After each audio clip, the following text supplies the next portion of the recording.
Okay. Good evening, everyone.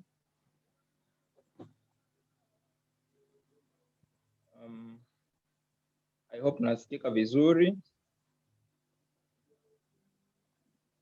Yeah. Okay. Nawakaribisha wote kwenye hii UISS talk au session ya leo. Tunakuwa na hizi talks every Saturday muda kama huu. Kwa hiyo tunakuwa tunaongelea kuhusu teknolojia na vitu vyote vinavyohusiana na teknolojia. Karibu sana kwa ajili ya kujifunza na kuuliza maswali and everything. Yeah. Session yetu ya leo ni tumeshirikiana na Google Developer Students Club ambayo ni club ambayo ipo University of Dar es Salaam ambayo pia inadili na masuala ya technology, most through Google Technologies. Yeah, pamoja pia tuko na UISS ambayo ni University of Dar es Salaam ICT Student Society ambayo na yenyewe pia inahusiana na issues za teknolojia zote. Yeah.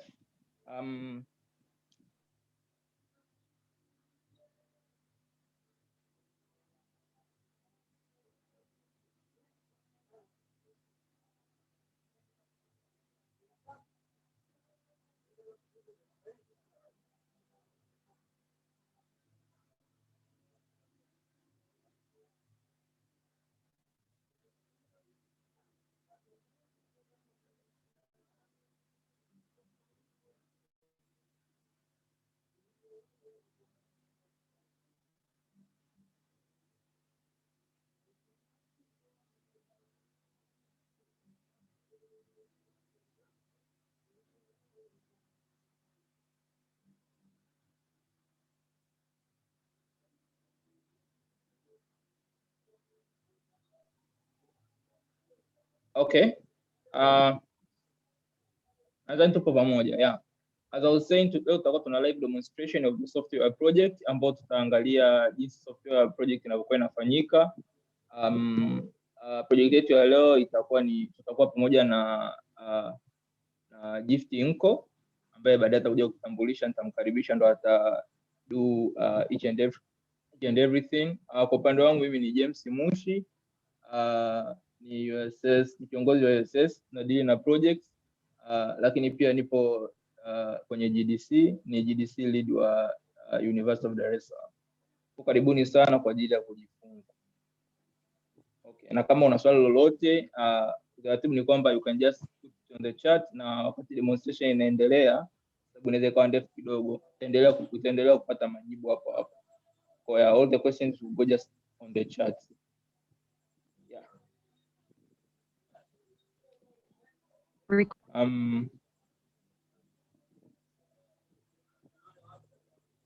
Lakini pia in the meantime please mute your mic, na pia if you have a friend ambaye anaweza ka benefit anafanya project yoyote ya software au FYP au anything ambayo ina relate na software, hii session ni kwa ajili yake. Kwa mkaribishe ili aweze kujifunza, ili wote tupate kitu ambacho kinaweza kusaidia.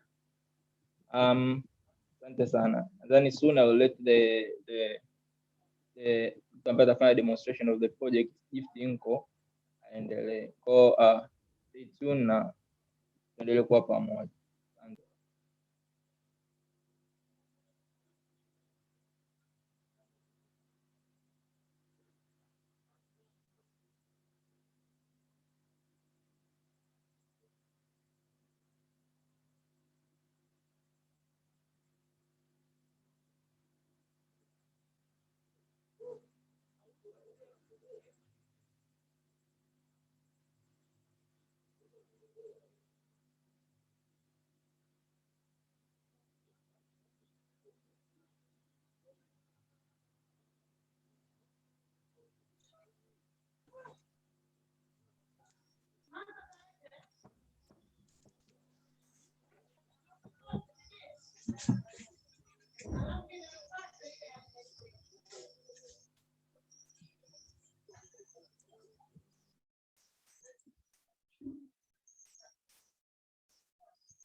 Hello, Mr. Gifty.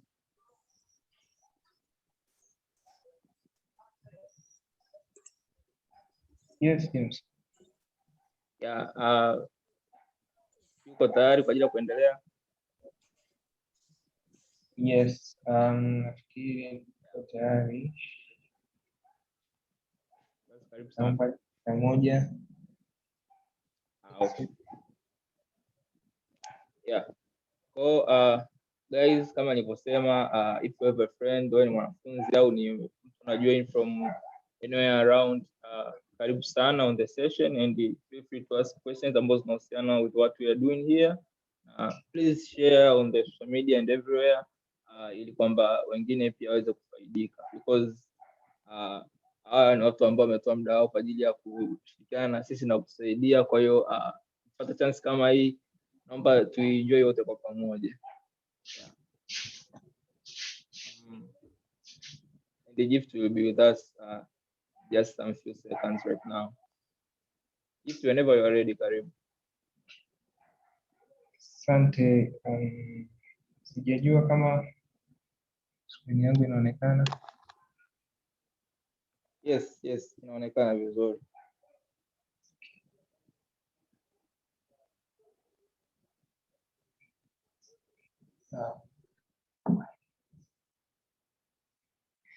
Yes, habari za jioni. Kama nilivyotambulishwa naitwa Gift Nnko na ni one of I would say ni developer ambaye pia nilisoma kwa UISS, nimemaliza GDSC mwaka 2020. Natumai wote mnanisikia.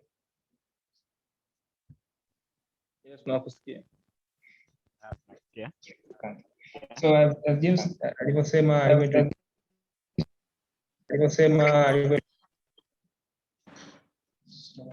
mwangu yao. Hello? Yes, kama James alivyo introduce, I'll be taking you through the simple app development, and this is based on the experience that I've had kama developer for a while now. Na nitaka tupitie kidogo some concepts before tuingie kwenye actual development. So I hope sitachukua muda mrefu sana na nitaenda quickly, na hopefully kama kutakuwa na maswali, as James alivyosema, tutakuwa tunayajibu kwenye chat as we go along. Yes, so to start with, kama nilivyosema, naitwa Gift Nnko, ninafanya kazi kama systems developer. Kampuni inaitwa UISS Tanzania. Kwa baadhi yenu mnaifahamu, kwa baadhi ni ngeni. Na hii ni kampuni basically ambayo imejikita zaidi kwenye kutengeneza ICT solutions kwa ajili ya organization au institutions mbalimbali ambazo ziko ndani na nje ya nchi. Na focus yake of course kwa saizi, focus kubwa imetarget health information systems. So kirefu cha UISS of course ni Health Information Systems Program, na ni one of the organizations among many ambazo zinafanya implementations ya software tunaita DHIS2. Yes, as I said, hapa nimeweka the technologies that I normally use. Hizi ndio ambazo ninatumia of recent. Kuna React, Node, TypeScript. I know developers mnapenda vitu kama hivyo, so yeah. Na GitHub yangu unaweza kan-search kwa Nnko Gift. This is a page explaining about the company, as I said. Hapa tumeweka the definition of what we do, that tumeweka links. I hope hizi nafikiri naweza nikashare hizi slide through the chat ili tuende pamoja. Yes, so that is his his pia unaweza ukacheck GitHub. There are a lot of open source projects, unaweza ukaangalia kule na ukajionea what we do in depth. Nafikiri James atakuwa ni shahidi because yeye mwenyewe aliwahi kufanya kazi. Sorry, naomba ni stop kidogo ili niweze kushare. James, nafikiri unaweza kuwa shahidi, ulifanya kazi na HISP kwa muda mfupi during your PT period. Ndio? Yeah, tulikuwa pamoja. It's among the best experience. Yes. Nashukuru. Yeah, so apart from that pia nimefurahi kumuona kuna boss wangu yuko within the participants. I'm glad amejoin. Hopefully naye ataweza kuchangia as we go along. Kwa sababu most of these things ni yeye amenifundisha. Kwa hiyo hopefully Joseph Chingalo, pote ulipo, kama unaweza maybe unmute ukatusalimia kidogo. Yeah, hello. It's Joseph Chingalo, ni among mmoja wa system developer Tanzania. Asante sana. Ndio. Asante. Hapo umeona nimetuma link ya this slides kwenye chat, kama kuna mtu anataka ajoin na mimi, kuna hizo links ambazo unaweza kuclick kwenda social media mbalimbali za kampuni na GitHub. Yes, so let's dive in moja kwa moja, na ningependa tuanzie the simple concept ya ambayo I think kwa wengi wetu ina sijui niseme huwa tuna use interchangeably, the development na programming au coding. What is the actual difference? Na according to, there are various sources ambazo zinaongelea hichi kitu, lakini based on the source ambayo nilisoma, wameitofautisha in this manner. Wanasema kwamba programming is all about conceiving a network of logical patterns that defines the behavior of your application. It's basically kujenga ile logic ya kuachieve a certain solution. So umesha establish a problem, you want to get a certain output. How do you go about getting that output? That is programming. So you figure out how to actually, now in this concept tunaongelea issues of computer. So basically you figure out what to tell the computer to do in order to give out a specific solution. Now coding basically ni sasa implementing that hizo set of instructions ambazo umeziderive kwenye machine sasa ili iweze kuexecute. Kwa hiyo programming inaenda sambamba na coding. Na according to again the article ambayo nimesoma, wanasema kwamba you can be a programmer but not a coder, lakini you cannot be a coder without being a programmer. So I think that is also an important concept ya kuelewa. Kwenye upande wa pili tuna development, and what is development? Basically it's about delivering a proper product and maintaining it. Hii inahusisha creating a complete package ambayo user alikuwa anahitaji na itamsatisfy user according to the specified requirements. Kwa hiyo development inahusisha not only programming, kukaa chini na kuandika code, lakini the whole process mpaka product yako inafika kwa the intended user na unahakikisha kwamba inafanya kazi as expected. Kwa hiyo I think most of us tuna ile mindset ya kwamba when you're coding you're automatically a developer, meaning kwamba unaweza ukatengeneza product, lakini it's creating a product is more than that. Inahitaji uwe unajua skills apart from coding. Kuna baadhi ya skills ambazo lazima uzijue ili uweze kudeliver as expected kwa client wako na awe satisfied. We're going to look at a bit about development na this is based on my perspective kwa jinsi ambavyo experience yangu ya coding inapokuwa. Yeah. In progress. Yes, so as I said, development is basically una deliver a usable product ku satisfy the customer. Na hapa tuna hizo concept mbili. Kuna issue kwanza ya product, kwamba a product has to be usable au inatakiwa iwe in a manner ambayo customer anaweza akaitumia. When you create a product kwa ajili ya customer ambaye let's say amezoea desktop environment, afu kamwambia bwana, hii programu yangu nimeiandika kwa C++, kwa hiyo lazima uiranie kwenye command prompt au terminal, kidogo inakuwa ni changamoto. So you have to know how to actually deliver your product. Lakini pia after you deliver the product, kitu cha pili unatakiwa uangalie ni kwamba is the customer satisfied au is the client satisfied au user yule anayetumia huo mfuko yuko satisfied na the actual product ambayo umempelekea, kwa sababu muda mwingine tunaweza tukatengeneza softwares ambazo zinafanya mambo makubwa lakini they don't actually satisfy the users requirement. Kwa hivyo vitu viwili ndio vitu vya kuangalia as you go through the road ya development. So coming along to easy steps za development.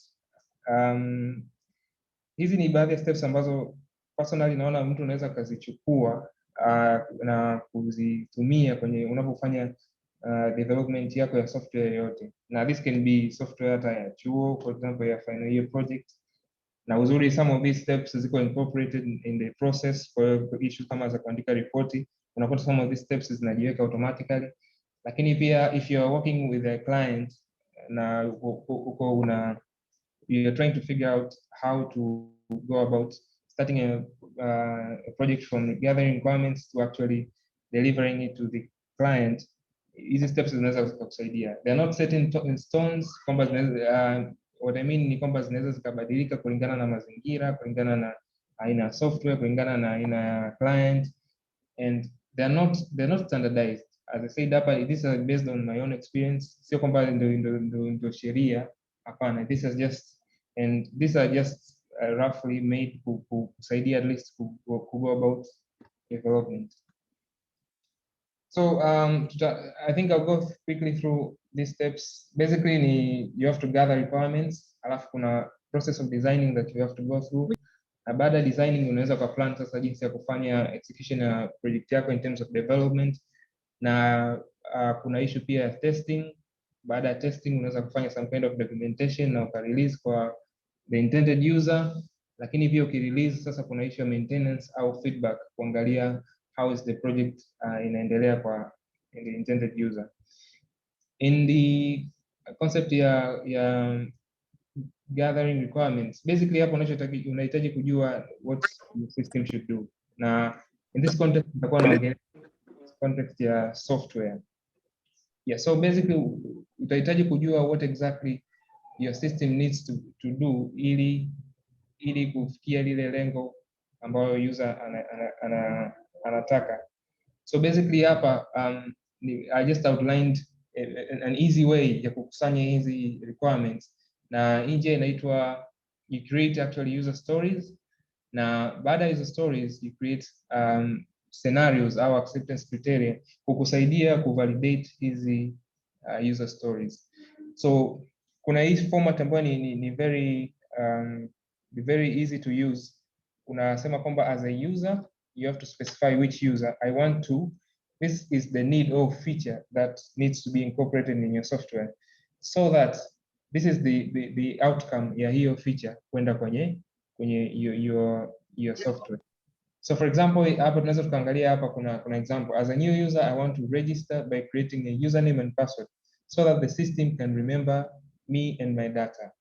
Kwa hiyo umeona kwamba kuna hizo details zinakuwa within the details of whose this feature is for, what should this feature do, and what outcome should come out of this feature. Zote zinakuwepo within one statement.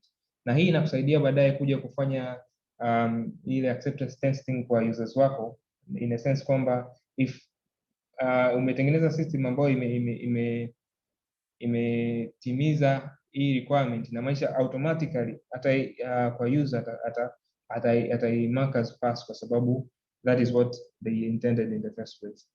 Sasa baada ya kutengeneza user story, kinachofuata unatengeneza some kind of scenario ambayo you basically you figure out different scenarios ambazo zinaweza zikatokea out of the given user story.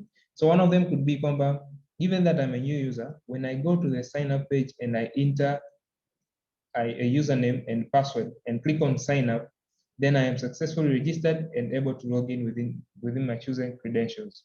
Kwa that could be one of the scenarios that could happen.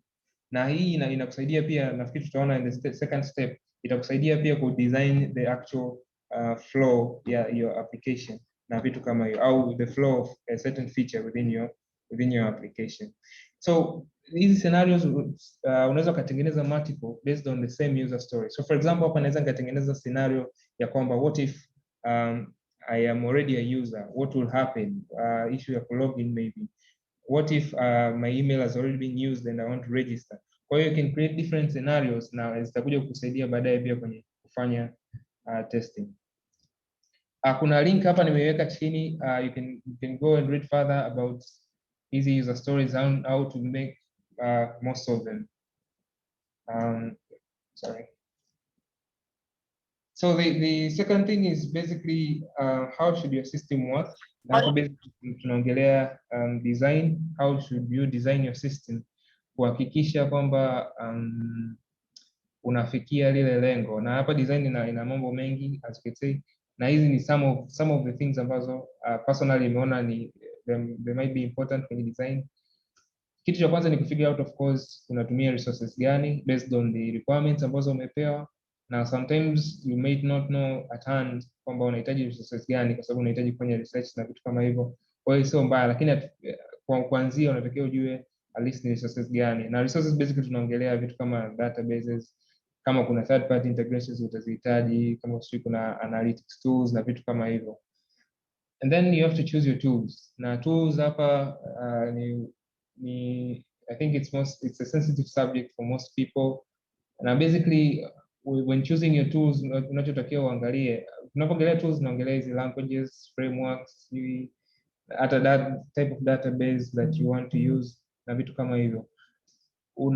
Basically hapo unachotakiwa kuangalia, nafikiri kuna factors nyingi unatakiwa uangalie, lakini the most important factor should be the time limit that you have, lakini pia na capabilities ambazo wewe mwenyewe pia unazo. So yeah, it might be recommended labda kufanya a certain system using a certain tool, labda tuseme JavaScript. Ukienda kila mtu anakushauri bwana such a system should use JavaScript. Lakini ukiangalia JavaScript wewe haujawahi kusoma, hauna uwezo nayo na you're limited by time. Kwa hiyo the best choice here would be to go with a comfortable tool, labda kama wewe ni fundi wa Python, labda vitu kama hivyo. Then you can just decide kwamba I'm going to take that path. The third thing kwenye issue ya design ni whether you should modularize in terms of is your app inatakiwa iwe broken down into modules au unaweza ukaifanya as one single application. And I think hapa pia kuna a bit complications, lakini for most projects ambazo nafikiri watu wanafanya, for example final years, it's not really necessary kufanya modularization, lakini sometimes it's necessary. Na tutakuja kuona one of the examples where it's very necessary kufanya hii modularization. I think kwa projects ambazo zinahitaji labda hizi third party integrations na vitu kama hivyo, it might be at some point necessary ku engage na modularization. Nafikiri tutaelewa zaidi. It's basically creating modules yani different modules za app, not a single application. Utaona mfano wake baadaye. The fourth thing kwenye design is basically to know the application process. Yani unatakiwa kujua each and every feature that I'm talking about, what is the whole process for. So if I'm talking about logging, how does the user start logging in mpaka mwisho? If I'm talking about labda voting, vitu kama hivyo, mtu unatakiwa ujue how the process goes. Now this goes of course hand in hand na UI UX design, in terms of you need to know how to design UI zako na this is the UI zinavyo flow mpaka una accomplish a certain task with your app. Kwa hiyo these are very important in the design process. Watu wengi huwa tunaruka, lakini they are very important. You can just start coding without actually knowing. Hata kama it's just a simple wireframe hapa kwenye UX design, unaweza uka just draft a simple wireframe. Now from there you can derive something ambayo unaweza kufanya nayo kazi. Things to note kwenye design ya UI na UX. Cha kwanza ni ili vitu vipendeze au your app ipendeze, your software ipendeze, use a consistent theme in terms of vitu kama colors, fonts, icon shapes. Usichanganye sana, na most of these things vina recommended sana na most of UI UX guidelines za watu wengi wanaofanya hii UI UX as a profession. Kwa hiyo unaweza ukaweza ukapitia makala mbalimbali on how to better design UI UX, na one of the key things watakwambia ni be consistent in terms of colors, fonts na icons na vitu kama hivyo. Lakini an easy way to escape hiyo issue ya consistency pia ni kutumia design system ambazo zipo tayari. There are a lot of design systems. Some of them tutaziona kwenye project leo, lakini there are so many design systems unaweza kutumia rather than just starting from scratch na kuanza kuandika your own styling maybe. As I said, you should consider basic UI UX. Kuna vitu kama spacing, kuna vitu kama rangi hizo, kuna rangi zindi pamoja na vitu kama hivyo. Ni vizuri ukavijua when you are doing this design. Lakini pia a very good way that I recommend ni kutumia apps kama Figma kutengeneza a mock-up of your project, ambayo pia unaweza ukaitumia kama kufanya some kind of validation kwa watu before you actually start coding. Now this has proven, I think this is one of few things ambazo nimejifunza the past 2 years, kwamba it's very important kuwa na prototype before you actually start developing. Kwa sababu if you treat your app as a prototype, kwanza you might never even finish it, lakini pia there will be constant changes afu at some point utapoteza focus. Yeah. So this is the basic mfano wa modularization nilikuwa naongelea. So basically hapa it's like the system, this is like one system, lakini it's divided into different parts. Na hapa each box that you see its own system. Kwa hiyo kwa mfano hapo unapoona there's a web interface, there's mobile application, kuna third party services, kuna IoT system, kuna database na API server. So basically hapo this system ni let's say it's a system ambayo ilikuwa inatumia issues za Google sign in, Google authentication as third party, lakini pia inapokea data kutoka kwenye IoT system, after ina interface ya web na ina mobile.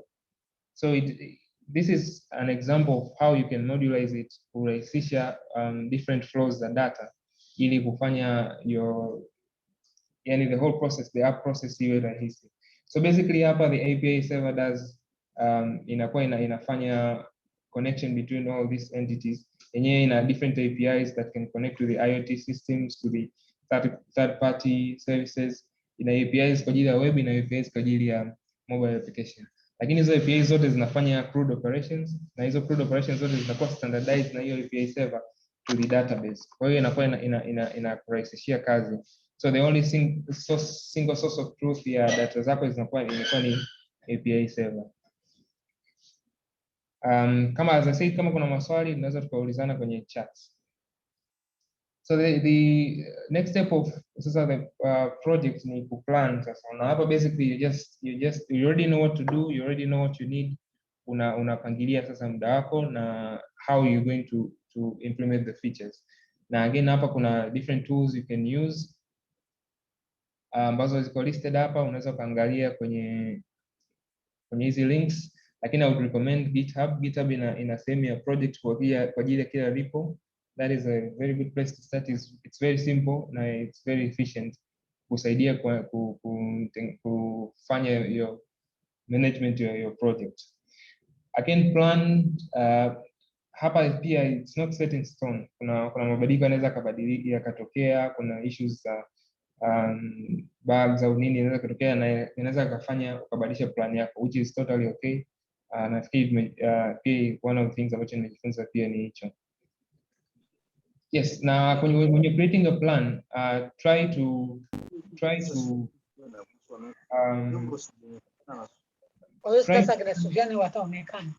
in a feature wise manner, making sure kwamba your planning in associate finishing one feature before starting implementing the other. Unless of course uko in a team, then unaweza mkaenda like some kind of a pipeline. Lakini a plan should tunasema kwamba it should be in iteration mode, kwamba unakuwa unafanya implementation, unafanya testing, and then unarudi tena unaanza tena implementation. So feature wise, you plan feature wise to jinsi ya kufanya hiyo the implementation. Yes. Yes, sasa the next step inakuwa sasa ni development. And I think most of us hapa tunakuwa kidogo tunachangamka, kuandika coding and seeing things happen. Yeah, basically hapa I think I won't have to talk much kwa sababu nafikiri most of us are experts. Lakini basically hapa just few point outs. It's important to structure code yako vizuri, especially kama unajua kabisa at some point itakuja kuwa kubwa. It's very important to structure vizuri. Na kama if you're flexible, unaweza kutumia vitu kama frameworks kufanya kuenforce good structure. Frameworks za backend kwa mfano Django ina a very good way ya kustructure code. Kwenye upande wa front-end Angular iko vizuri sana kwenye structuring ya code. Kwa hiyo unaweza ukaitumia ku implement your project.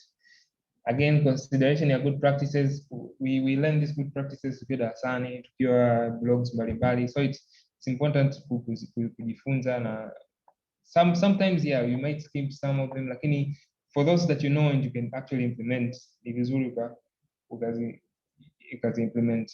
The other thing, the proper usage ya tools. The tools that you have, they are very friendly, ambao zinaweza zikakusaidia kurahisisha sana kazi ya development. Vitu kama ESLint, some of us may not know, the ESLint basically ni some kind of linting software inasaidia kwenye when you're coding, inakuonyesha some errors na vitu kama hivyo. Kuna issue za formatters kama Prettify, kuna code completion, some of the IDEs au editors tunazotumia zina code completion.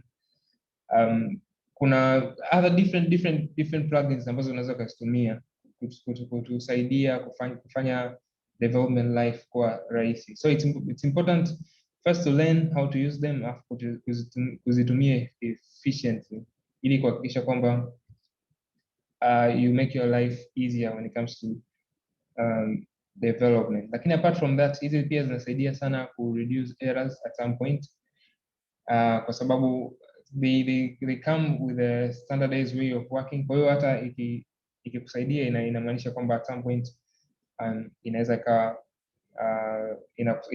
iko more sahihi kuliko unavyofikiria for some of them, not all of them. Nimesahau kuweka moja hapa, there is the new GitHub Copilot. It's still in the testing phase, lakini it is somehow useful. Naweza mkaitest.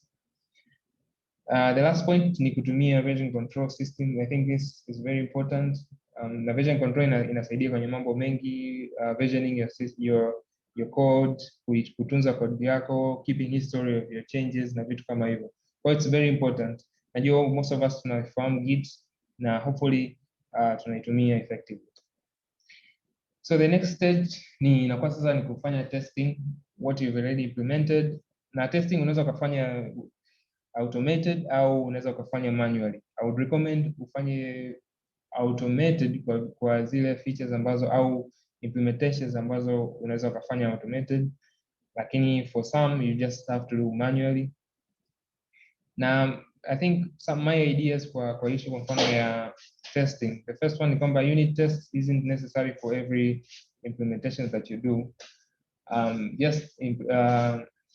think you should just test the implementations ambazo ni either ziko complicated sana, they are prone to errors, au ziko sensitive in the sense kwamba kama zikifeli na zinaweza kaleta fatal errors. The second point ni kwamba you could use automated end-to-end testing, and I think Cypress ndo inafaa zaidi kwenye this kind of testing. Unaweza ukaicheki, kuna link nimeweka hapo.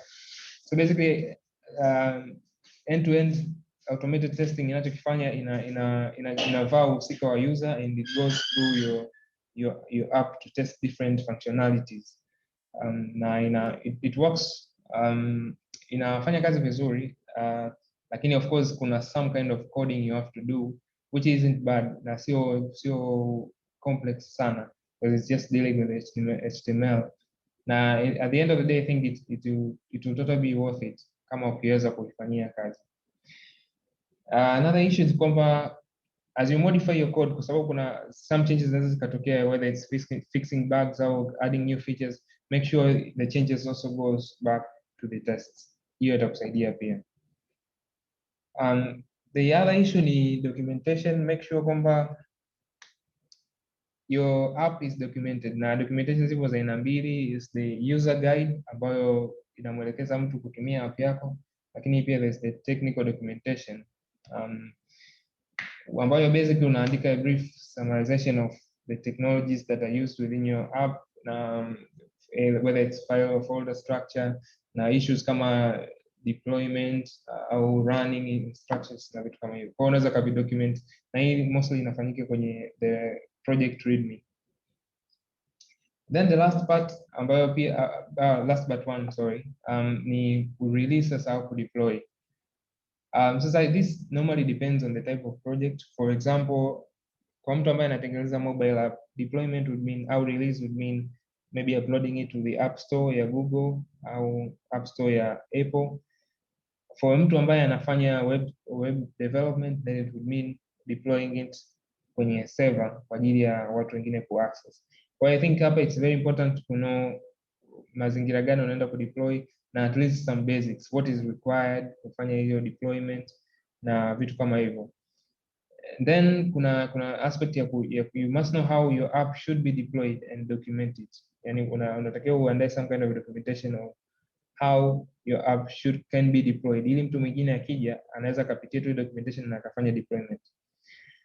Again, based on the design ambao ulifanya, there are a number of ways to deploy applications huko duniani. Kuna containers, kuna servers, kuna patches, vitu kama hivyo. Kwa hiyo it's best to know basics za hizi zote na kujua which one fits your software. The last part sasa ni maintenance au feedback. Umesha deploy sasa and your users labda wameanza kufanyia kazi mfumo. Then you must be lazima kwenye situation kwamba uko it depends of course na the type of deployment uliofanya. Lakini basically it can be in constant communication to see if everything is going on as expected. Lakini pia you can have a way sasa ya kukusanya kama kuna issues zote ambazo zinatokea, kwa sababu we do know software is always prone to issues. Kwa hiyo you can have a standard way ya ku registering na ku prioritize these issues na kuzifanyia kazi na kurudisha tena feedback kwa customers wako kwamba kitu fulani nimeshakifanyia kazi. So you could have you could also use these apps ambazo nimezilista hapa. Kuna Jira is a bit complex. Again, GitHub issues is hapa is I would recommend GitHub. Basic GitHub issues ni unaenda tu pale you create an issue, and then from there can be whole conversations. Then fix labda if you're using the GitHub kwa ajili ya version control, Git kwa ajili ya version control, then you can easily associate these issues with branches na vitu kama hivyo. Now can easily notify customer or client whenever you're fixed your issues. Nafikiri that is all kwa this first part. Sijui kama kuna swali.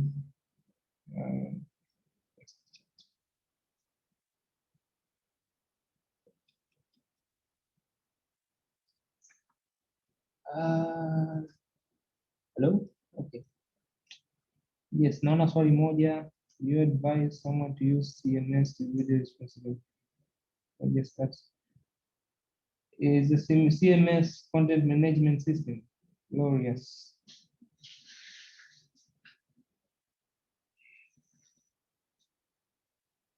Sorry, James. Watu wanaweza kunmute? Yes, I believe so. Can mute na kuuliza swali lako. Karibu sana. Ila ukimaliza tu just mute. Tutaweza kusikilizana.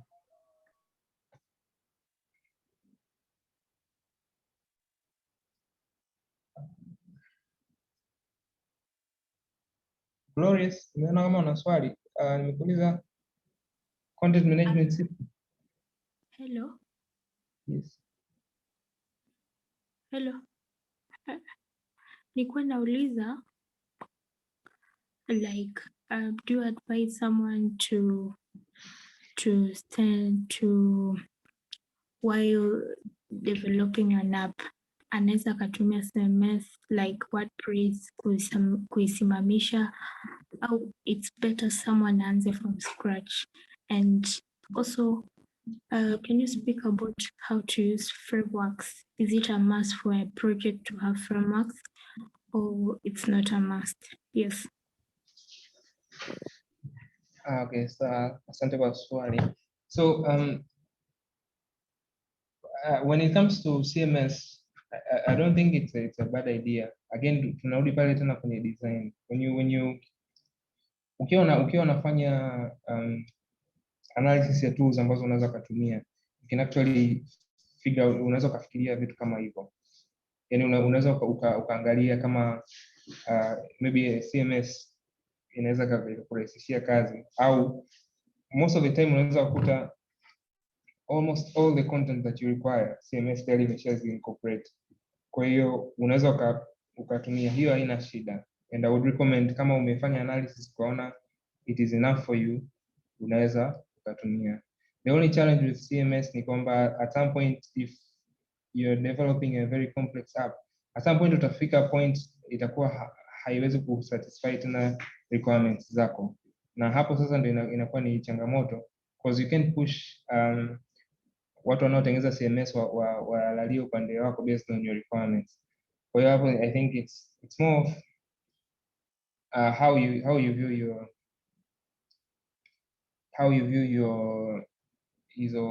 how you did your analysis requirements. Now if you don't expect them to change drastically kwa kufanya CMS isifai kwako.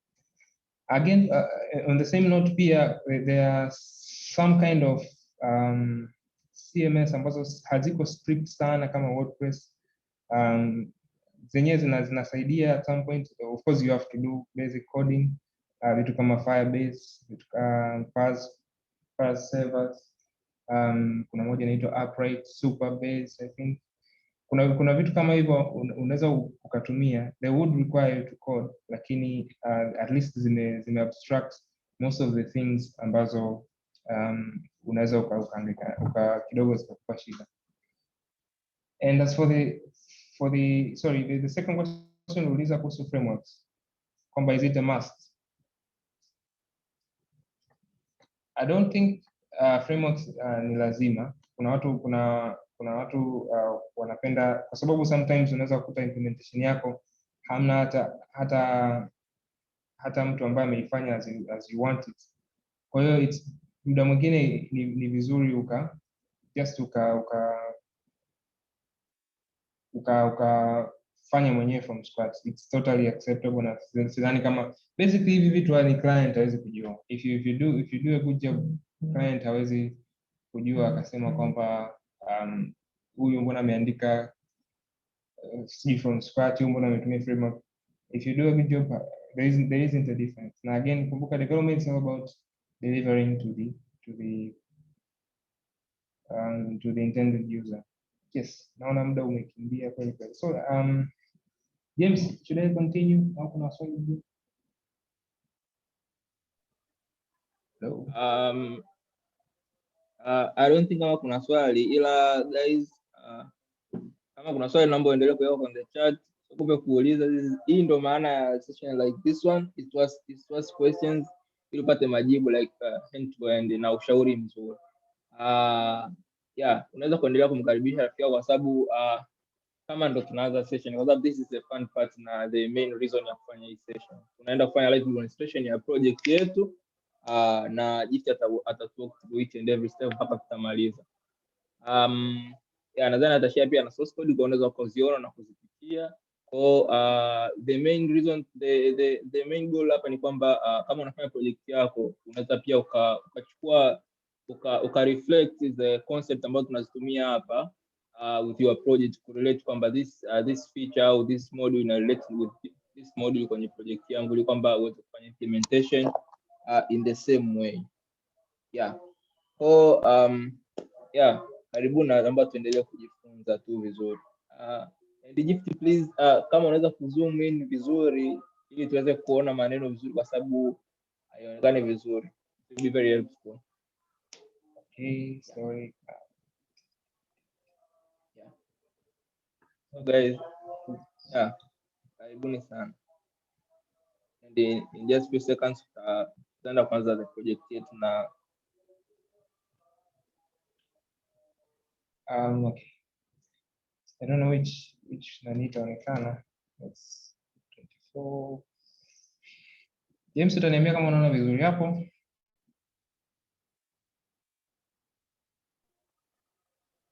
Hello? Yeah, nadhani inaonekana sio mbaya. Sio mbaya. Au niongeze?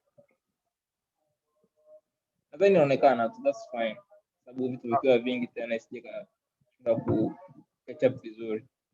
Okay, so yes, so just to quickly go through e-app as basically e-app ilikuwa suggested na James.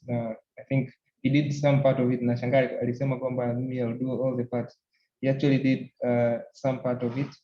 Na I think tutapitia both parts. Hii project basically ina sehemu mbili, ina what we call the front end au web interface na ina some kind of an API server kama tulivyoona pale kwenye ile modularization ile scheme jinsi ilivyo. Kuna this is the front end na kuna sehemu ya nyuma ambayo basically imetengenezwa API.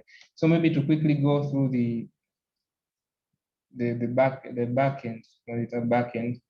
So backend basically ni an API server ina resources tatu. Actually, yeah, ina resources tatu, yes. The first resource, okay, so briefly hii hapa inatumika kufanya voting kwenye I'm guessing si ilikuwa ni target chuo, I'm not sure, lakini basically inaweza katumika anywhere kufanya some kind of voting, online voting, kwa basically a user ata login. Kwanza kuna admin ambaye ata login kwa ajili ya kuregister candidates mbalimbali na kuregister elections mbalimbali. Then from there how candidates watafanya votes, watakuwa voted by na other users ambao wata login kwenye system as normal users. So basically that is how the system works. Na of course the admin baadaye anaweza kaja kuona the number of votes na vitu kama hivyo. So maybe to quickly go through the APIs. I hope nikisema APIs for most of us tunazijua, hopefully. Na what I'm using hapa ni Postman. It's one of the tools ambazo ni nzuri kwa ajili ya kutest these APIs. So the first API ni to get a list of elections ambao unaweza kupata hapa by sending a get request. Then haina haja body yoyote. So what you get is a list of elections ambazo zimekuwa registered. And then the second one is basically you can add now another election. Na basically hapo unakuwa na specify about this is a post request to the same endpoint ya election, na unakuwa una specify the name of the election na position inayogombaniwa. And then of course this itakurudishia a response ikiwa na ID, name, ID, this is the ID of the new election that is being created. And then kuna API endpoint ya candidates where you can actually get different candidates ambao wamekuwa registered. You just send a GET request na unapata candidates based on the election ambao wamekuwa registered to. Na hapa unaweza pia kupata vote count. And then you can now register a candidate. Hapa unapo register unasema ni jina lake, his or her motto, and then una associate na election ID. Then the last one is votes. This is the endpoint ya kufanya voting. Una specify Firebase user ID au mtu, candidate ID, election ID. Those are the basic endpoints. Kuna endpoint nyingine ya login ambayo tutaiona, hii inatoka Firebase. So moving on to the project. This is for front end nimefanyia React. I hope some of us naijua. I think nilichagua React kwa sababu I think I said earlier I am nimefocus zaidi huku for most of my projects, so I think I'm more comfortable with this. You can also do the same with Angular. Unaweza kutumia HTML na CSS na JavaScript, it will also work the same. So basically React project yake inaanza kwa ku first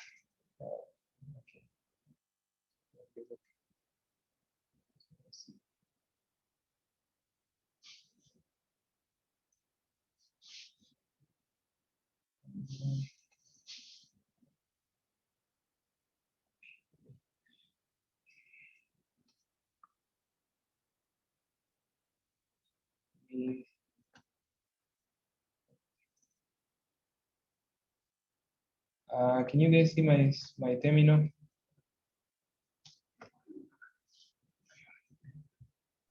Yeah, tunaona jifu, endelea. Okay, so so basically when you want to start a new project, kama unataka kuanza a new project in React, yes, basically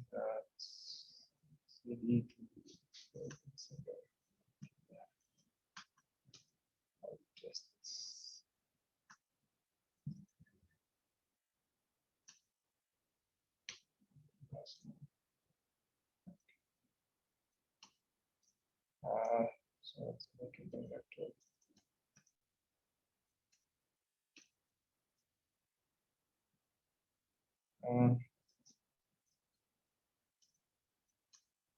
So if you want to start a new project, unatumia the npx, inatumia npx, this is npm run, unatumia create react app, then unataja jina la app yako.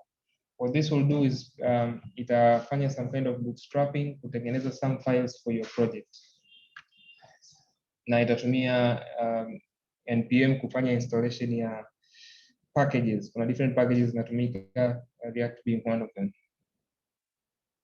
So when this is complete, your project itatengenezwa and itakuwa in this structure. Utakuwa na non-modules ambazo zina contain the packages, public folder. Basically this is what your code will be compiled to. Tutakuja kuona mwishoni. Then kuna your files sasa hapa. Na hii project mimi nilianzia with TypeScript. I think as you can see ETSX ni it's a TypeScript version kwa ajili ya ile React template. Yes. Okay. And I hope most of you tunaelewana, because I'm not sure the efficiency audience kwenye React and JavaScript au TypeScript. Yeah, so basically structure ya project tunakuwa na source hapa ndio inakuwa in a different files ambazo zina hold your code.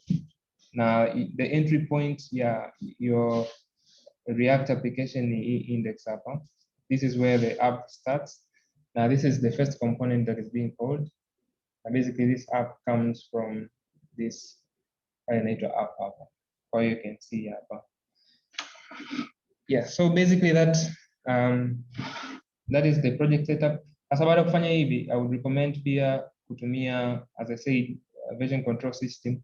Na luckily hii React automatically inakuja iko embedded na Git na inakuwa imesha initialize. Kwa hiyo all you have to do is if you want to store your code remotely, unatakiwa tu set your remote URL to a GitHub repository.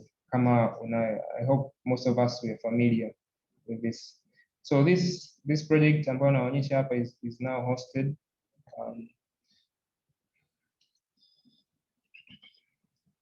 Iko hosted under Nnko/UISS demo. Nimetuma link kwenye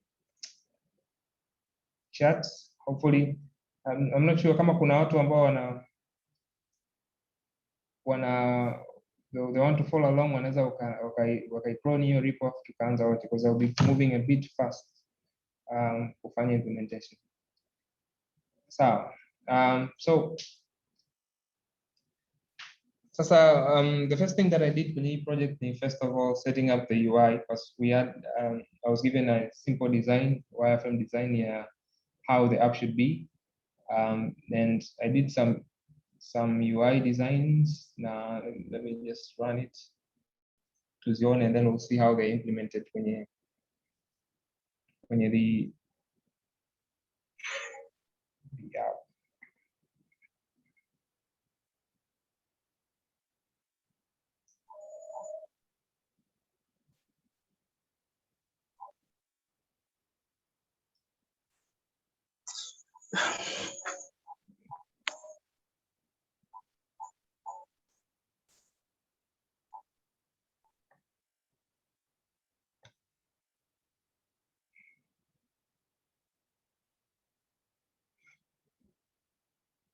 Yes, so this is the basic UI that we have right now. We have a login page ambayo mtu anaweza aka login with the credentials ambazo anazo, and then from there akisha login ataenda kwenye election list, ataona the different elections that are available.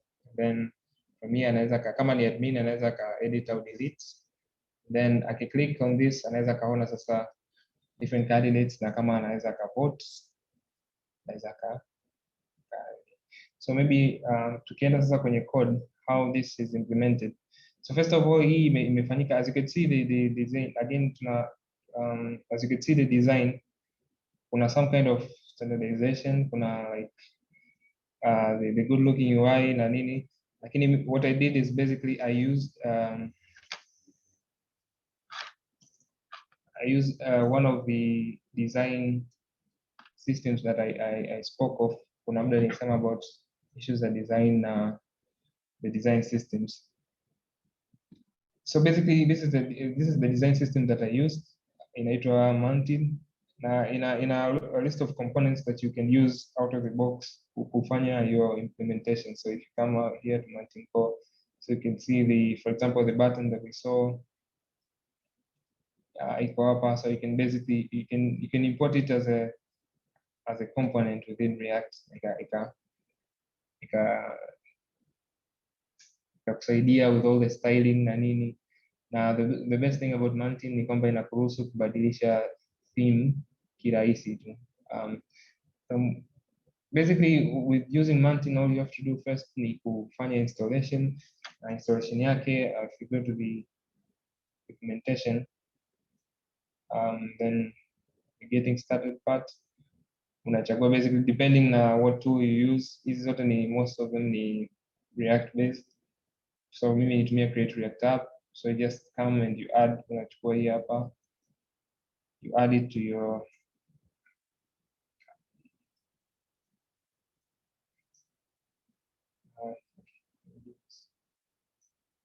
use an external table.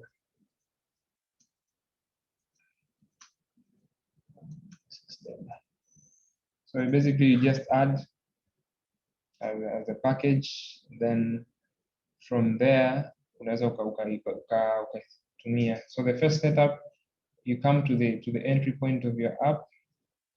So normally the index.js tunaiacha, then the app.index. Here basically unachotakiwa ni kuweka Mountain provider.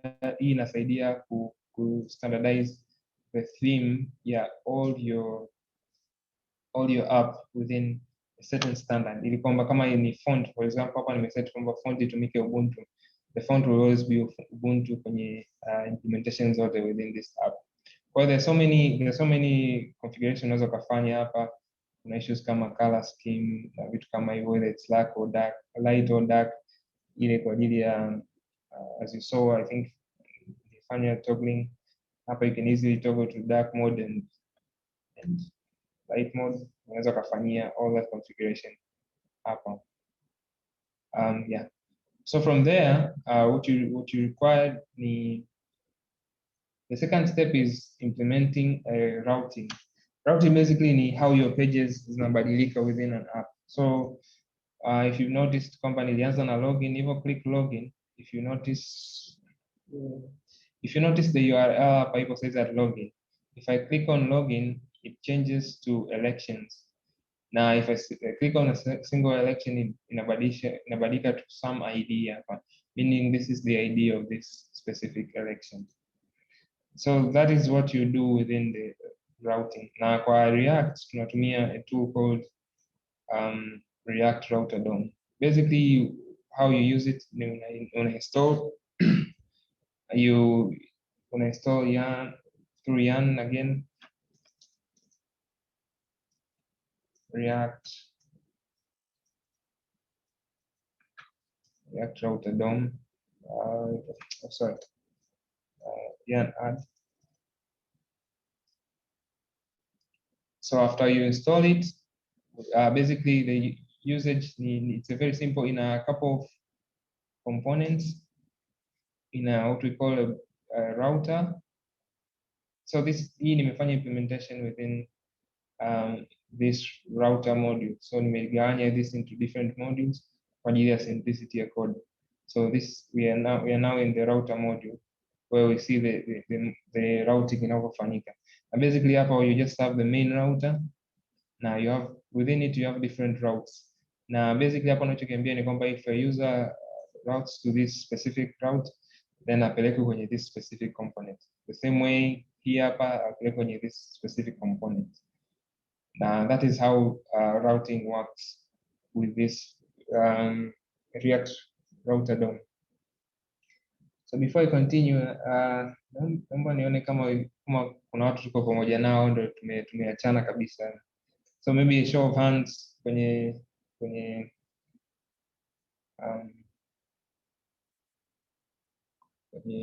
Zoom. You have raising hands. Can we raise hands? Kama tupo pamoja. Kuna Harold. Niko na Domel. Niko na watu wawili tu jamani. PM. Angela. Albert. Irene. Yeah, yeah, again, kama I'm going too fast au una swali, please just write it in the chat. Nafikiri kuna watu wanafanyiwa wanajibiwa. Yeah. Sawa. I hope I think Gloria amejibiwa swali lake. Sawa. Yes. So this is the basic routing. So let's go through all of these routes kwa haraka haraka. Tumeshaziona the implementation kule. Tuangalie how the code is kwa upande huu. Again, this is the code based on hii code inavyoonekana ni based on the design system that I used ile na zile components ambazo nimepewa. So this is the login. The login that we see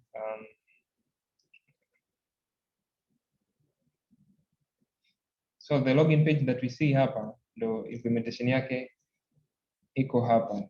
And basically tuna container, we'll talk about this baadaye kidogo. Tuna container ambayo ina center everything within it. Hii container inachukua the whole height of the script. Ina center everything within it. Then we have a grid arrangement kwa ajili ya kuweka some kind of a row. Then we have a login. Tunaziona hapa. We have the different inputs. We have the password input, as you can see, na tuna normal text input for username.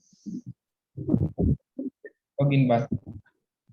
Sasa in React tunahitaji in React, and I think most of this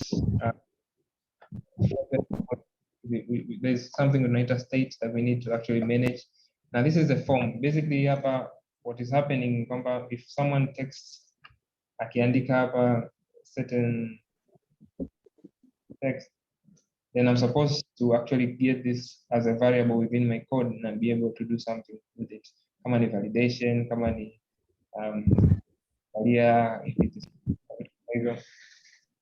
I need to be able to get it. Huko tunatumia state. I think for this case hapa, I employed another tool that we call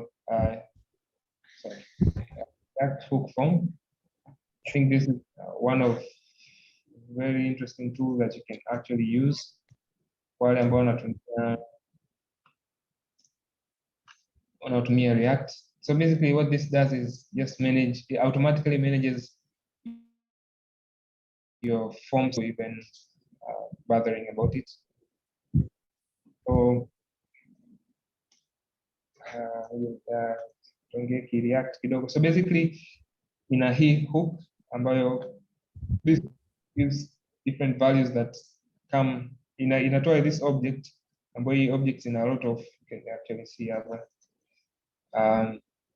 in a lot of methods and a lot of variables that you can actually control your. Now this basically he variable imekuja kupitishwa to this form provider. Hii form provider basically context and provide all the necessary to the children. Na children wa hii wanaweza most of the time wanakuwa ni these inputs. If we go to this is as you can see, this is custom input. If we go deep into it, na kuangalia implementation yake, hii implementation imefanyika kwenye shared because it's shared across. Again, hii ni another implementation ya structure. If you have a component that is used in more than one other shared. So for example, we can see forms, we have this. So the again, the React hook form inakupa this component inaitwa controller. This sasa unaweza ukapata the different states are filled without bothering. So for example, hapo nilikuwa I can expand it with what is the actual input. So this field key inatoa state controllers. So in a field, basically tunachohitaji kujua, in order to control a field, first of all, you need to know what the value is. You need to know the value, lakini pia we need to access the on change. Whenever that field changes, we need to store that change somewhere. So that is what React hook inakufanyia. Basically, it expose hizo nani mbili within the field. Na ndio maana hapa nime spread. I could have done kwamba value is equal to field of value on change field on change. So this implementation is the same. I think this is, spreading like this inasaidia ili you don't have to deal with this kwa sababu there may be 5-6 more variables to assign, so you'd rather just spread it ili ifanye at least code yako iwe cleaner. Yeah, so basically that is how this controller works. So basically hii inachokifanya it assigns and receives values from the top provider, which is a React context provider. Then from there it can manage the changes anyhow. Now another thing that useform hook comes with is validations. So as if you can see here, after specifying the name, then label, rules, tunaona hapa kwamba we have the rules for this specific sorry. Okay, yeah. Yes, we can see the different rules for this specific field. Kwa mfano hii hapa we're basically saying kwamba this text input is required. For this validation will be done before this data is submitted to the as you can see we have a function ambayo inapokea submitted data. So hapa we have this implementation ambayo we first call the handle submit within the form object, and within it we pass this is like a callback function. If all validation passed, then call this specific function. Now when you call this, you should pass the data from the form. So for example, in this case, if for example we say the username is required, so whenever I do that and then I try to submit that, it will tell me the username is required, and this is basically all of this is done within with a React hook form library.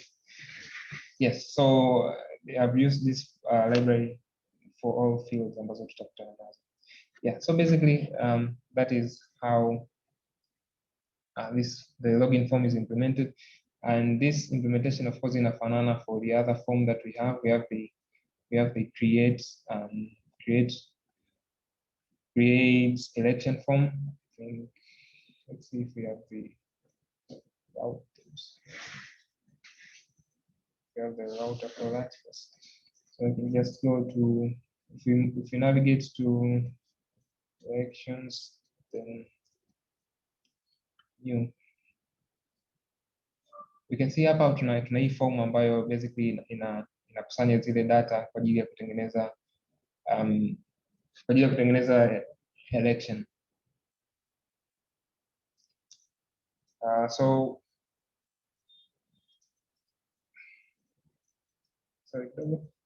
Yeah, so here let's use this one to see how React hook forms inavyodisha data and how we can actually save this data kwenye our server using the APIs that we saw kule mwanzoni. Okay, so tukija kuangalia hapa in the create election, basically tuna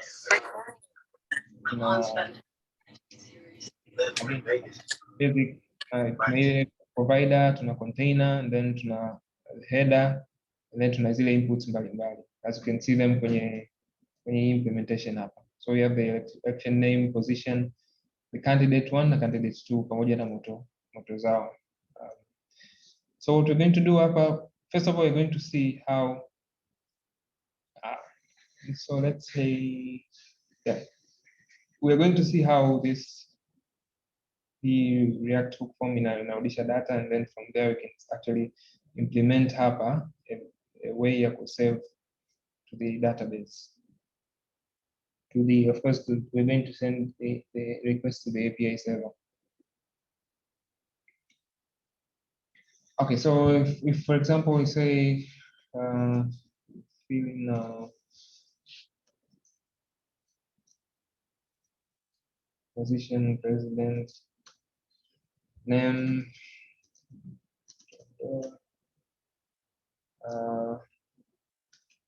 something like that. Then you have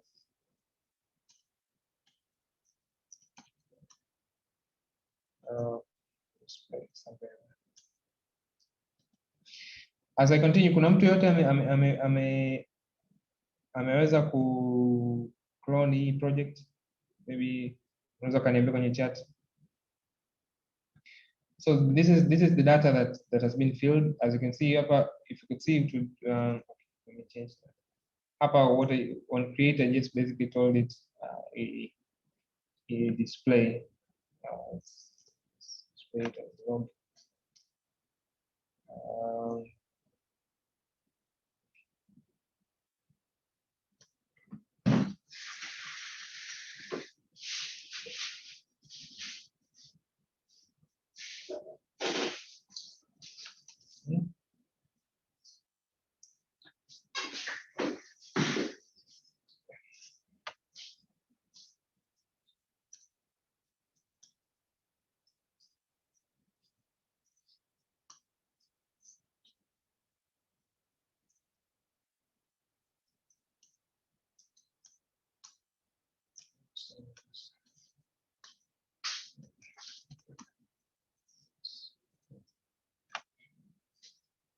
Yeah, so you can see hapa the way the data inakuja. You can actually see we have an object, a JSON object in a keys tatu. The first key is the candidates ambao wanakuja in an array, and then inakuja na name na inakuja na position. Basically hizi data ambazo zimekuwa zimejazwa hapa. So basically we need to sasa kutumia hizi data to create payloads that we can actually save kwenda kwenye ile server yetu. So let's get rid of this. So we can write the logic hapa ya kusave. Then there are different tools that you can use to access URL au zile send post request na vitu kama hivyo. Lakini for just hapa I'll just use a common one. Axios. I think wengi tunaifahamu Axios. Okay, as we wait, naona kuna Domeldo umeweza kuclone. Okay, that's good. Okay.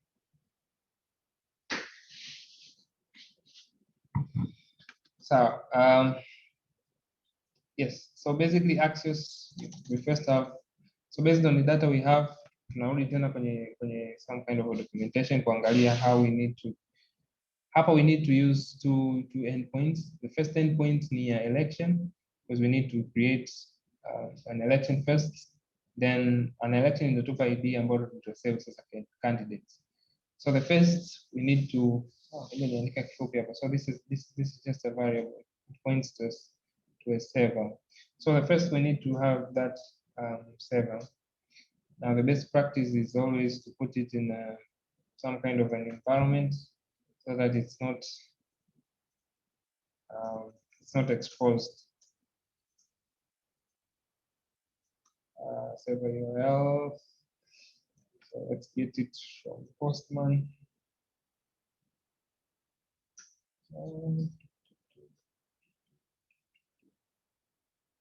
Variables. Yeah, so we can get it from here.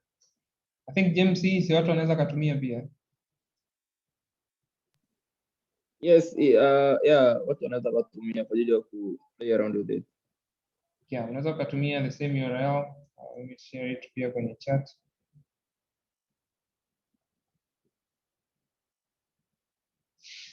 I think it's this is the server that James created. Any Express server, senior James. Things on Express na Node.js. Yes.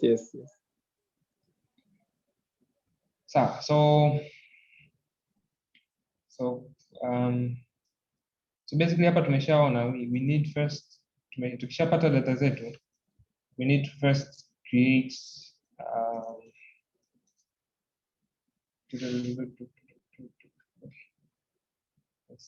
let's async this.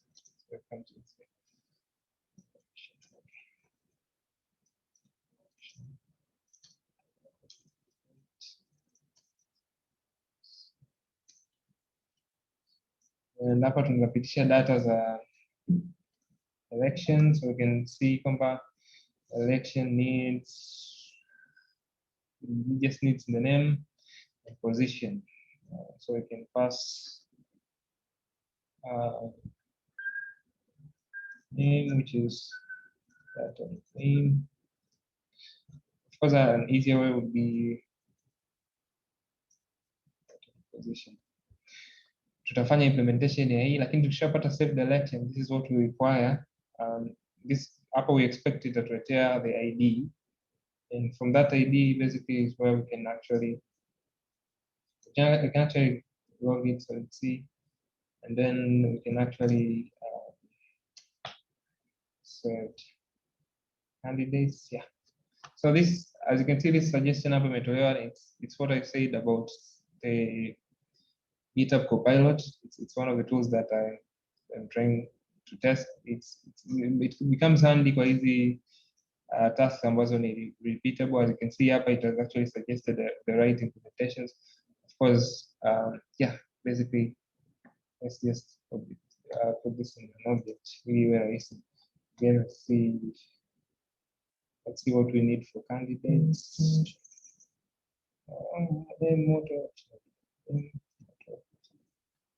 So we have the name. So we have multiple candidates, right? Yeah. So let's just pass down the candidates here. So then we'll, yeah. Yes, and then the selection. Thank you for pilots. Yeah. This is actually that of the candidates. So yeah. So basically, we just have to implement these two. For now, let's just implement them up, and then we'll factor them. Save election, sorry, election. Then we can structure it to know the name, the position. So, yeah, so it's almost writing everything that I need, except I'm not going to use fetch. I'm going to try first to have this in a try catch for error handling. It's very important for error handling for easy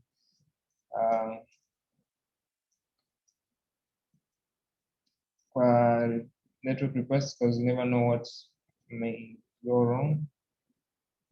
Response equal to await.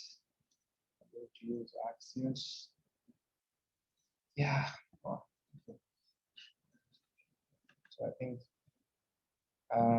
what I need to do is change here to the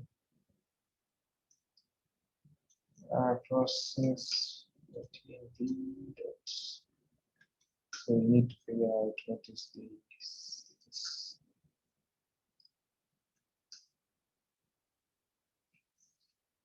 And we need to import. So my IDE does automatic imports of modules here, as you can see. So basically, this is what we need to do, and after that, of course, we can log to see the response. But of course, these logs should not be.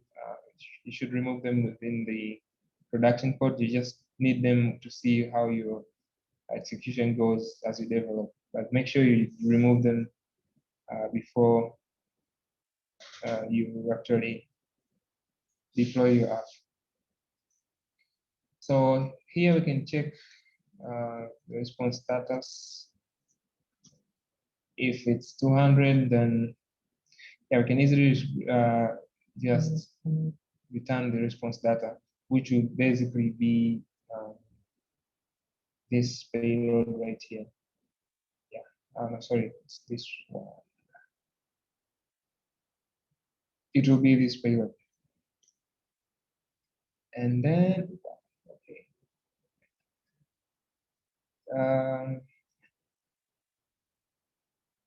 Yeah, so basically that is for the election. We have a problem here. So TypeScript stressful wants some kind of, you have to specify types for your variables with this. It's not really necessary just with any, like, and it's important if you want consistency when you're implementing. Then the second implementation would be the candidates.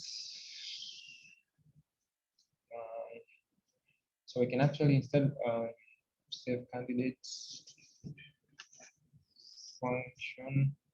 We can actually have two functions here. We can just have one that saves a single candidate.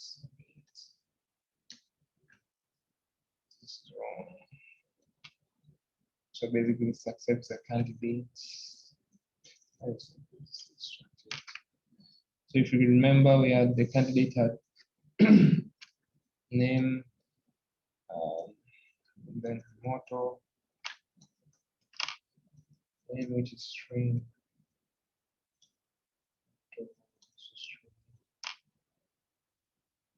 And basically, what this is going to do is, again, we're going to try. What did we do? Try. This. And now let's look the error, and then how about we can also try. Yeah. Okay. Yeah, I think that the implementation is okay. So as you can see, it's just changed the endpoint appropriately. Election candidates, let's make sure it's the same. I think we have, yeah, we need to specify here. Yeah, so this would create an election, and then from that election, we have another, we have to specify election here. be filled.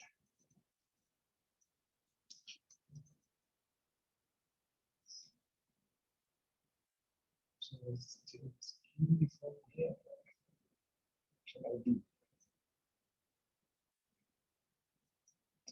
That is, so its name motor. Sawa. So tumeshafanya implementation ya this. Now I think we have to implement for multiple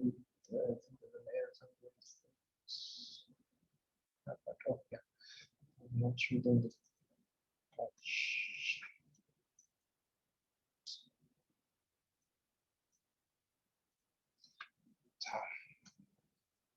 Now this is for a single candidate. For multiple candidates, we can just implement. So candidates, so we accept candidates. It's a string of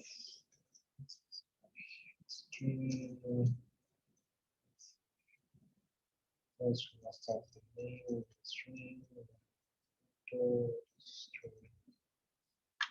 and then we have selection string, and then so we can easily use for, we can just use, because we want the answer when all are just same, we can just promise that all candidates, yeah. So this would create a promise, one promise based on multiple promises based on the number of candidates passed here.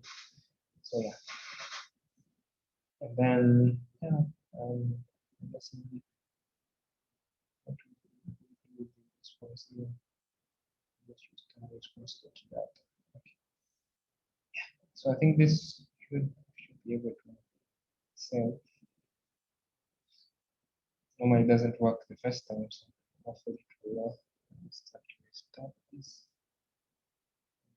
Start. We can do something like this. Yeah, just for now let's just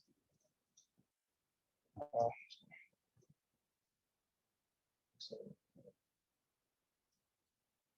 yeah. Tupo pamoja au niko peke yangu? Hello. Yeah, tunakufuatilia. So let's see if the implementation works. So for now we can just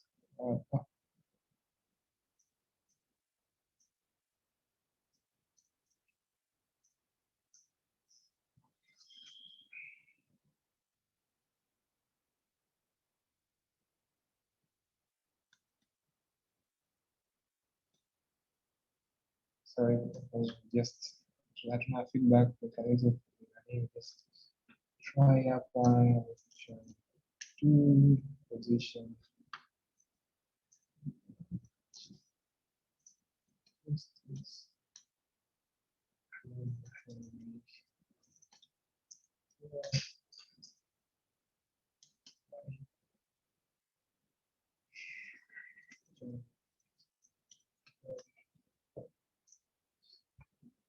So we can try and see how.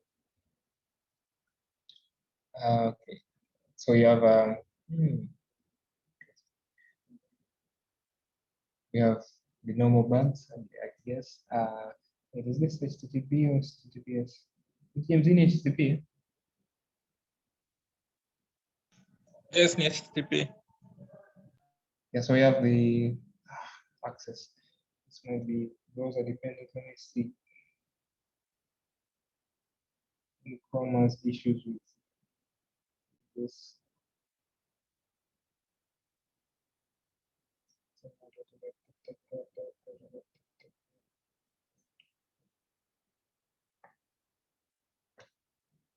Let's try this.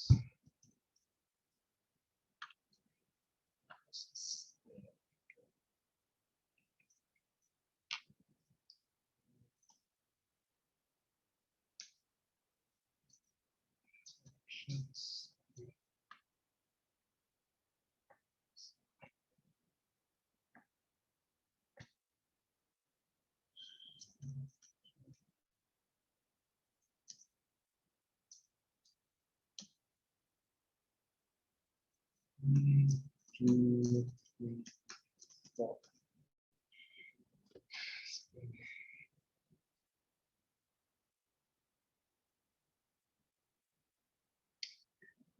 Yeah, we have a. This is missing. You can try adding this. We have an pause error. I think this is one of the most common errors when you use APIs. Let's see. Okay, so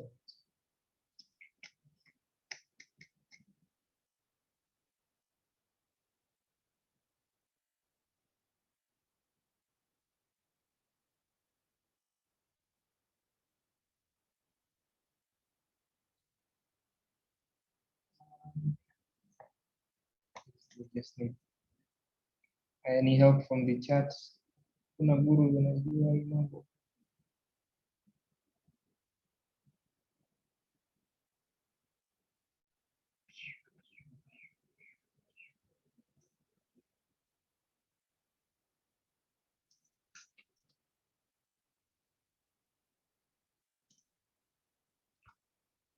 Try adding.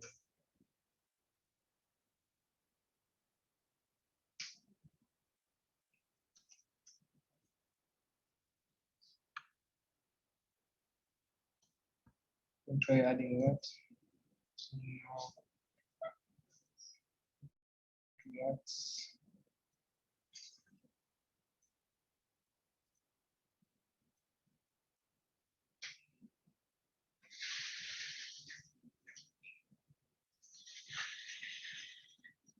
yes, yeah.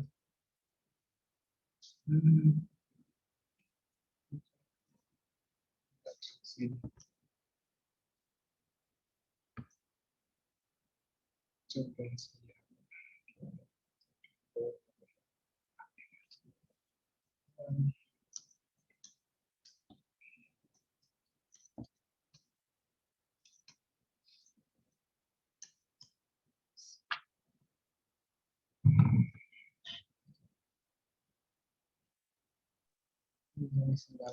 I think this, James, I think this needs to be done on your end here. Not sure.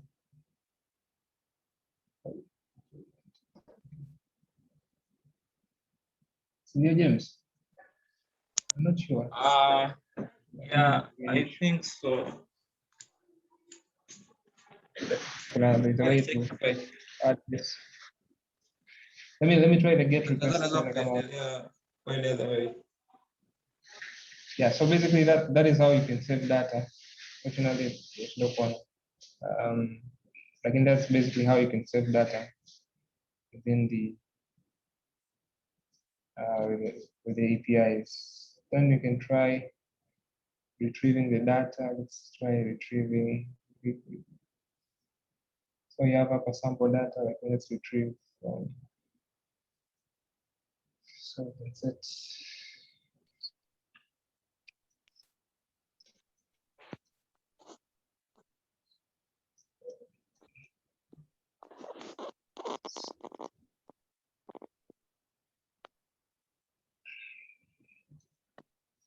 Here you can just use effects, get data from the input statements. Here, you just pull data.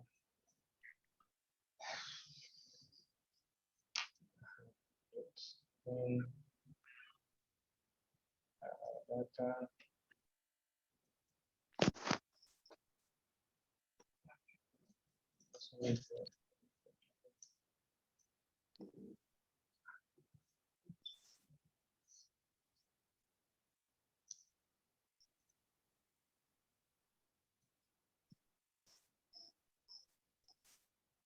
So I can set data to data.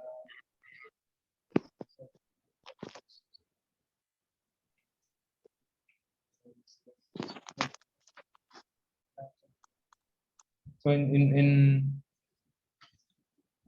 in React, to fetch data, you can when the page starts, you can easily fetch data. Tumia hii kitu inaitwa use effect.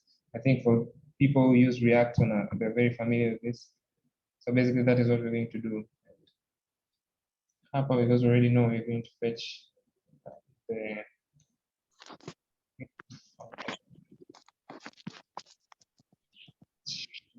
again try.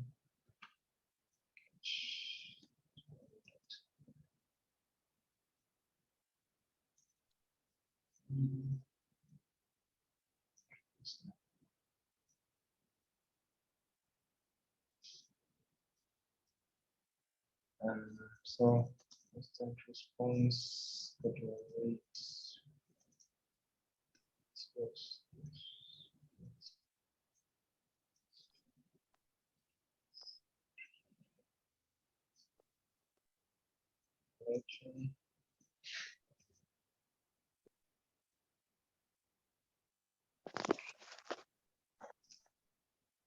If response status is to time response to data, but maybe you want, yeah. Let's return empty for now. There's a different way you can handle this. You can maybe throw an error. You can decide to just throw an error saying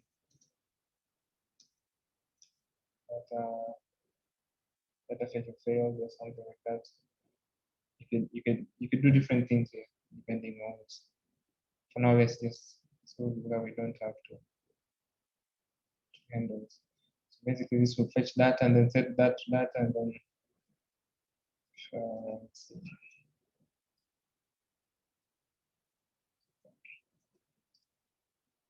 So for now, we can just see the data as it's data. So if we go back to this, let's go back to elections. See what does it say. We have the 404. I think I made a mistake.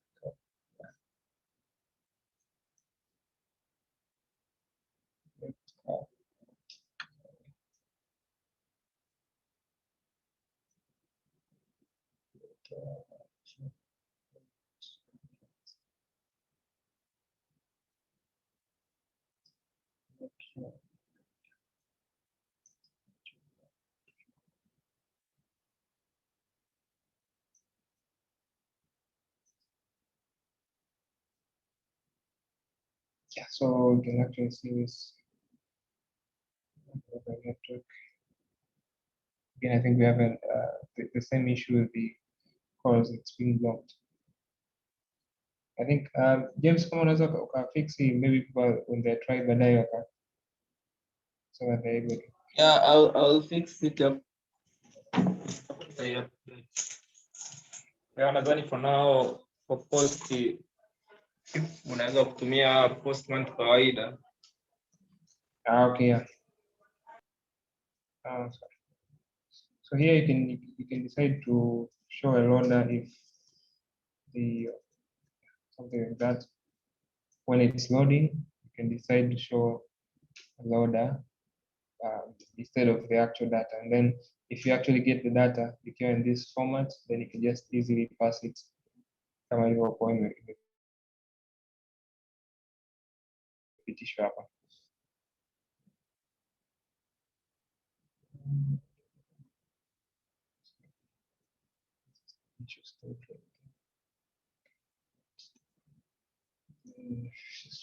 Yes.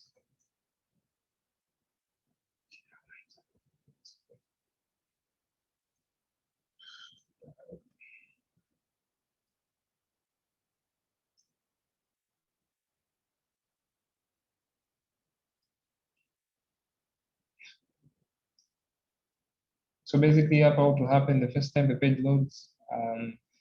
Initially, the loading is false, but this okay, we need to set it to true. Set loading to true. So this will set the loading to true and then fetch the data. And when the data is found, itarudisha false.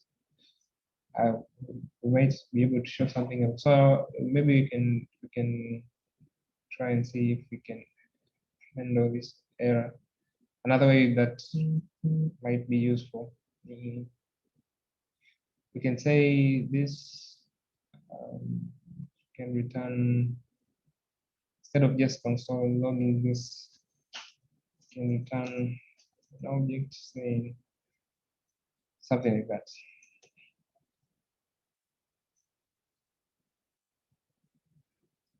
So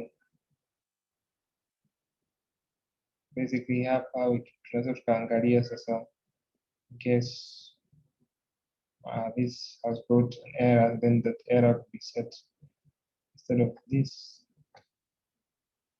Sorry. If that error, then we can do this, but instead we can create another state that holds the error.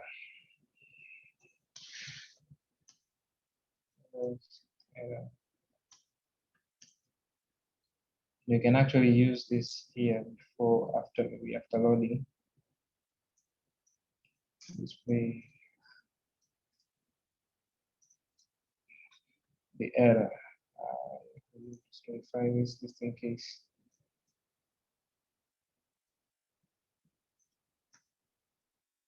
Yeah, so maybe you can do something like that.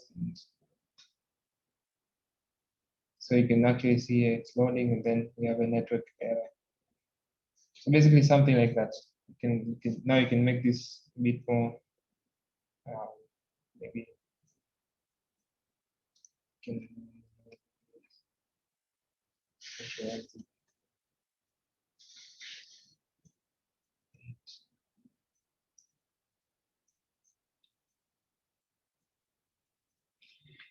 yeah, I think muda umeenda sana. I'm not sure if you can continue, James. Just finish up as you maybe you wrap up. We're sorry we had issues with connections kwenye upande wa API, but we'll fix it. Na nafikiri I'll keep updating this repository, and kama kuna mtu yote ana maybe ana changes, ana fixes, ana issues zozote anaweza akatuma pull request, so we can work on it together. Nakaribisha James. Yeah, asante Gift. Yeah, nadhani muda umeenda sana.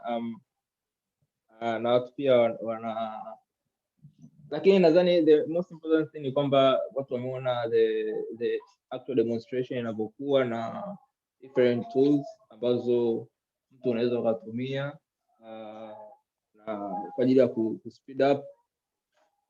So I believe kwamba tutakuwa wanafanya project yako from now, kenda kwanza you will not start from scratch.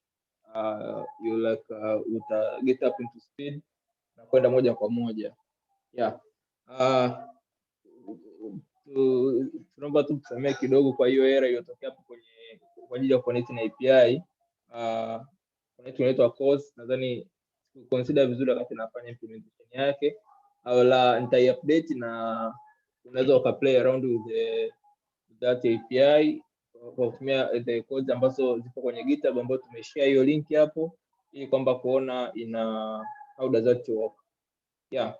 Pia the recording iko available, tumerecord the session, kwa you can come back later na kuangalia. We'll share it with you. Yeah, the links pia ya the earlier presentation pia tutashare na nyie kwa available. Yeah. All the resources zitakuwa available na unaweza kaendelea kujifunza zaidi na zaidi. Yeah. Tunaendelea kuwa na hizi sessions za talks like every weekend, for welcome to join us again and again. Yeah. Kwa maswali like quick questions, unaweza ukaendelea kuuliza in this 2 minutes ambayo tunaendelea kwa hapa, na tunakushukuru sana kwa ajili ya kujoin us, na I believe umepata kitu ambacho probably ulikuwa ukijui au kufahamu vizuri na unaweza kuendelea kutumia. Yeah. Asante sana, na nadhani kama kuna issue nyingine. Yeah. Jinsi tunakushukuru na everyone ambaye amekuja. Yeah, this has been very helpful. Mwenyewe kuna mambo mengi ambayo nimejifunza, some tools ambazo unaweza kuwa unatumia nguvu nyingi kufanya something, lakini kumbe kuna very easy way ambazo ungekuwa unazifahamu inakusaidia kutumia. Actually hapa tumetumia the front end ametumia React, but you can mimic the same implementation with any front end framework ambayo unaweza kutumia, na yani like Angular au hata kama unatumia pure JavaScript unaweza tu kufanya implementation moja kwa moja. Yeah. Kwa authentication hatuongelea sana, lakini hatufanya mambo mengi. Tuliconnect na Firebase ambayo inakupa moja kwa moja authentication moja kwa moja. Kama ushakutumia kuingia kwenye website ya kuona, unaambiwa tu login with Google, moja kwa moja unaendelea kutumia. Kwa unakuwa everything is handled by them. Inakuwa it's actually more secure, na unakuwa unaenda moja kwa moja kwenye implementation ya logic ya application yako bila kuanza worry about authentication. Yeah. On the backend tumetumia Node.js kwa ajili ya kutengeneza API, lakini unaweza pia kutumia ile backend framework ambayo unaifahamu like kama Laravel au Django au ziko nyingi, nadhani kila mtu anafahamu. Watu wanafahamu. You can just Google backend technology za kutumia, yeah, afu unaweza kaendelea nayo implementation yako, au hata pure PHP, anything that you can use unaweza kutumia. The actual big thing ambayo inatumika connect these two parts ya front end na back end API. Kwa kama unafanya project yako, just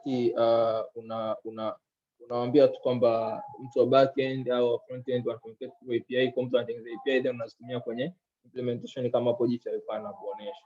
Yeah. So unaweza ukaona hapo from our project, kwa unaweza kuchukua some ideas au codes au whatever and mimic the same thing on your application ambayo unafanya. Tutaendelea kushare na nyie what's the next session itakuwa about, but yeah, nadhani ni hivi. Asante Gifty and asante team zote ambazo wameshiriki na kila mtu ambaye ameshiriki. Nadhani kila mtu ameuliza swali amepata majibu yanayotakiwa, na wameshare the contacts. Kwa kama unapata changamoto sehemu yoyote, unaweza kuendelea kuuliza. I believe they don't mind, na yeah, kuna magrupu ambayo yako available kwa just ask us. Unaweza kuuliza swali lako, and the good thing about the field ya coding au develop au software development kwamba we are really happy to help each other, sababu hata yenyewe tumejifunza kwa ajili ya msaada ambao wengine wamekupa. So yeah, hamna mtu ambaye ni mchoyo, wote kwa ajili ya kusaidiana ili kwamba push forward each and everyone. Asante kila mtu, na natakia usiku mwema na karibuni tena jamani.